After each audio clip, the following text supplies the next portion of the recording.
भाद्रपद माह के शुक्ल पक्ष की तृतीया तिथि को हरितालिका तीज का व्रत रखा जाता है। इस दिन सुहागिन महिलाएं पति की लंबी आयु और सुखी दाम्पत्य जीवन के लिए निर्जला उपवास रखती हैं। ये उपवास सभी व्रतों में सबसे कठिन माना जाता है क्योंकि इसका पारण अगले दिन ब्रह्म मुहूर्त में किया जाता है। ऐसा माना जाता है कि देवी पार्वती ने भगवान शिव को पति के रूप में पाने के लिए 12 वर्ष तक हरितालिका तीज का व्रत रखा था। हरितालिका तीज के अलावा सावन और भाद्रपद के महीने में 2 और तीज मनाई जाती है जिसे हरियाली और कजरी तीज के नाम से जाना जाता है। ये व्रत सुहागिन महिलाएं पति की लंबी आयु और कुंवारी कन्याएं अच्छे वर की प्राप्ति के लिए रखती हैं। हरितालिका तीज नाम की उत्पत्ति इस त्योहार से जुड़ी एक पौराणिक कथा से हुई है। हरितालिका का अर्थ होता है हरत। हरितालिका यानी हरत और आलिका। हरत और आलिका का मिश्रण जिसका मतलब होता है अपहरण और महिला मित्र। कहानी के अनुसार देवी पार्वती की प्रिय सखी ने उनके पिता को उनकी इच्छा के विरुद्ध भगवान विष्णु से उनका विवाह करने से रोकने के लिए उन्हें घने जंगल में ले जाया गया। हरितालिका तीज को उत्तर भारतीय राज्यों जैसे उत्तर प्रदेश, राजस्थान, बिहार, झारखंड और मध्य प्रदेश राज्यों में इसे हरितालिका तीज के नाम से जाना जाता है, जबकि दक्षिण भारत के राज्यों में इसे गौरी हब्बा व्रत के नाम से जाना जाता है। हरितालिका तीज सुहागिन महिलाओं द्वारा उत्साह के साथ मनाए जाने वाले प्रमुख त्योहारों में से एक है। आइए जानते हैं हरितालिका तीज व्रत की जरूरी सामग्री, पूजा का शुभ मुहूर्त, शुभ योग, कथा, पूजा विधि, महत्व और इससे जुड़ी समस्त जानकारी इस वीडियो में देते हैं। हरितालिका तीज भाद्रपद मास के शुक्ल पक्ष की तृतीया तिथि पर 6 सितंबर शुक्रवार को मनाई जाएगी। तृतीया तिथि 5 सितंबर को दोपहर 12:21 से प्रारंभ होगी। वहीं तृतीया तिथि का समापन 6 सितंबर को दोपहर 3:01 पर होगा। उदया तिथि की मान्यता के अनुसार ये व्रत 6 सितंबर को रखा जाएगा। प्रातः काल हरितालिका तीज का पूजा मुहूर्त 5:41 से 8:11 तक रहेगा, जिसकी कुल अवधि 2 घंटे 30 मिनट तक रहेगी। इस दिन प्रदोष काल में भी शिव पार्वती की पूजा करने का विधान है। बता दें कि संध्या काल में यानी सूर्यास्त होने से कुछ समय पहले और सूर्यास्त होने के कुछ समय बाद के काल को प्रदोष काल कहा जाता है। इसी प्रदोष काल में भगवान शिव पार्वती की पूजा की जाएगी। हरितालिका तीज में ब्रह्म मुहूर्त की शुरुआत ब्रह्म मुहूर्त 4:09 से प्रारंभ होगा, जो 4:55 तक मान्य रहेगा। प्रातः संध्या मुहूर्त 4:32 से प्रातः 5:41 तक मान्य रहेगा। अभिजीत मुहूर्त दिन में 11:31 से आरंभ होगा, 12:21 तक मान्य रहेगा। वहीं विजय मुहूर्त की शुरुआत दिन में 2:01 से होगी, जो 2:51 तक मान्य रहेगा। इस दिन गोधूली मुहूर्त शाम 6:11 से आरंभ होगा, जो शाम 6:34 तक मान्य रहेगा। वहीं संध्या काल शाम 6:11 से आरंभ होकर 7:20 तक मान्य रहेगा। निशिता काल मुहूर्त रात्रि 11:33 से आरंभ होगा, जो 12:19 तक मान्य रहेगा। वहीं अमृत काल मुहूर्त 7 सितंबर के सुबह 5:20 से आरंभ होकर 7:08 तक मान्य रहेगा। हरितालिका तीज के दिन रवि योग का निर्माण हो रहा है। रवि योग 6 सितंबर की सुबह 9:25 से 7 सितंबर की सुबह 5:41 तक मान्य रहेगा।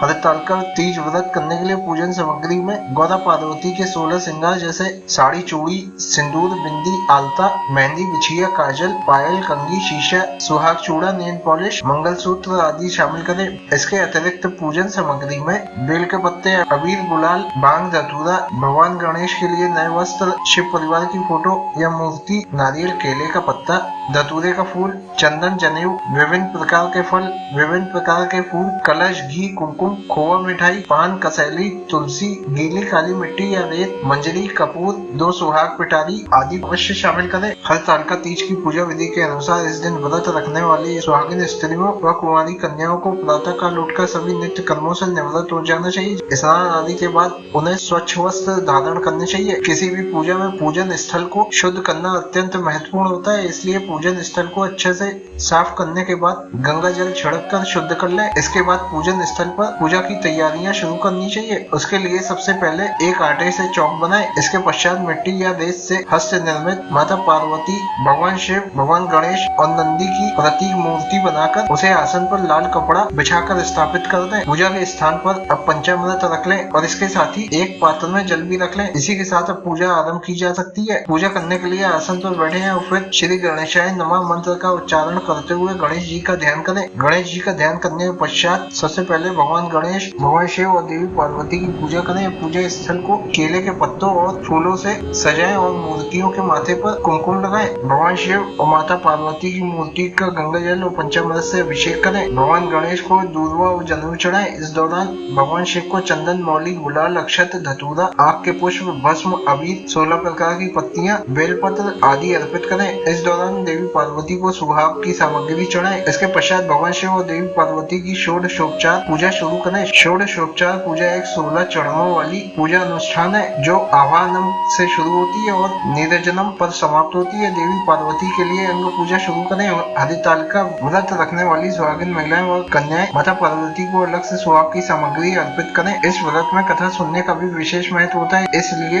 हरितालिका तीज की व्रत कथा जरूर सुने। पूजा के बाद गणेश जी की आरती करें और शिव पार्वती की पूजा करें और अंत में दोनों की कपूर से आरती करें। पूजा संपन्न होने के बाद भगवान की परिक्रमा करें। ऐसी मान्यता है कि इस व्रत में रात्रि जागरण और पूजा उपासना की जाती है, परंतु अपनी क्षमता अनुसार रात्रि ध्यान पूजन कर आराम कर सकते हैं। अगले दिन सुबह शुद्ध हो, सुबह की पूजा कर माँ पार्वती को सिंदूर अर्पित करें। ये सिंदूर व गुलाब का इत्र सुहागिन महिलाएं खुद इस्तेमाल करें अथवा चंदन का इत्र उनके पति इस्तेमाल करें। बाकी बची समस्त वस्तुएं किसी जरूरतमंद को दान कर दें। पूरे विधि विधान से निर्जला व्रत का पालन करें और अगले दिन जल ग्रहण करके प्रसाद खाकर व्रत का पारण करें। हरितालिका तीज व्रत कथा के पौराणिक मान्यताओं के अनुसार पिता के यज्ञ में अपने पति शिव का अपमान देवी सती सहन न कर पाई थी और उन्होंने खुद को यज्ञ की अग्नि में भस्म कर दिया। वहीं अगले जन्म में उन्होंने राजा हिमाचल के यहाँ जन्म लिया और इस जन्म में भी उन्होंने भगवान शिव को ही अपने पति के रूप में प्राप्त करने के लिए घोर तपस्या की। देवी पार्वती ने शिव जी को अपना पति मान लिया था और भगवान शिव की तपस्या में लीन रहती थी। उनकी हालत देखकर राजा हिमाचल को चिंता सताने लगी और उन्होंने नारद जी से इस विषय के बारे में बात की। इसके बाद देवी पार्वती का विवाह भगवान विष्णु से कराने का निश्चय किया गया, लेकिन देवी पार्वती भगवान विष्णु जी से विवाह नहीं करना चाहती थी। उनके मन की बात जानकर उनकी सखियां देवी पार्वती को घने जंगल में लेकर चली गयी। जंगल में अपनी सखियों की सलाह से पार्वती जी ने एक गुफा में भगवान शिव की आराधना की। माँ पार्वती के इस तपस्वी रूप को नवरात्रि के दौरान माता शैलपुत्री के नाम से पूजा जाता है। भाद्रपद शुक्ल तृतीया तिथि के दिन हस्त नक्षत्र में माता पार्वती ने रेत से शिवलिंग का निर्माण किया और भोलेनाथ की स्तुति में लीन होकर रात्रि जागरण किया। साथ ही उन्होंने अन्य का भी त्याग कर दिया था। माता पार्वती की ये कठोर तपस्या 12 साल तक चली। पार्वती के इस कठोर तपस्या से प्रसन्न होकर भोलेनाथ ने उन्हें दर्शन दिए और इच्छा अनुसार उनको अपनी पत्नी के रूप में स्वीकार कर लिया। मान्यता है कि इस दिन जो महिलाएं विधि विधान और पूर्ण निष्ठा से इस व्रत को करती हैं, वे अपने मन के अनुरूप पति को प्राप्त करती हैं। साथ ही ये पर्व दाम्पत्य जीवन में खुशी बनाए रखने के